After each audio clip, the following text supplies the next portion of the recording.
Kita ke informasi lain, pemirsa. Satreskrim Polrestabes Surabaya melakukan tes kejiwaan tersangka Gregorius Ronald Tanur, anak anggota DPR RI. Apakah ia psikopat atau tidak? Sementara polisi melibatkan ahli pidana dan dokter forensik untuk menganalisa adegan dalam rekonstruksi dan gelar perkara di lokasi kejadian.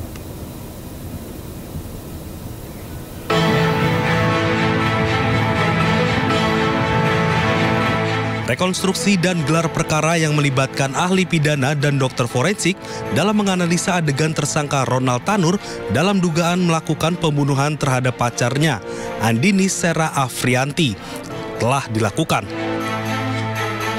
Hasil rekonstruksi dan gelar perkara ditemukan ada perbuatan tersangka yang diduga ada unsur kesengajaan untuk menghabisi pacarnya, yaitu pada saat sang pacar lemas di samping mobil tersangka, justru tersangka tancap gas hingga tubuh korban terlindas.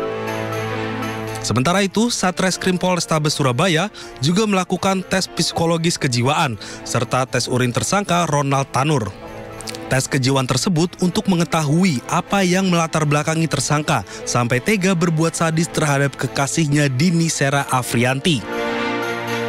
Seluruhnya ada 60 adegan kemarin di 5 titik. Ya, 5 titik rekonstruksi di KTV, lift, kemudian di basement, kemudian di apartemen Orchid Tanglin, dan di Nasos.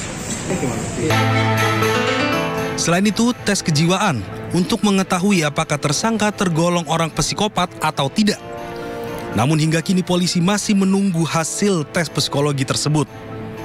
Sebelumnya, pasca rekonstruksi dan gelar perkara, tersangka Ronald Tanur dikenakan pasal primer 338 KUHP tentang pembunuhan, subsidiar pasal 351 KUHP dengan ancaman hukuman maksimal 20 tahun penjara. Dari Surabaya, Nur Syafei, iNews melaporkan.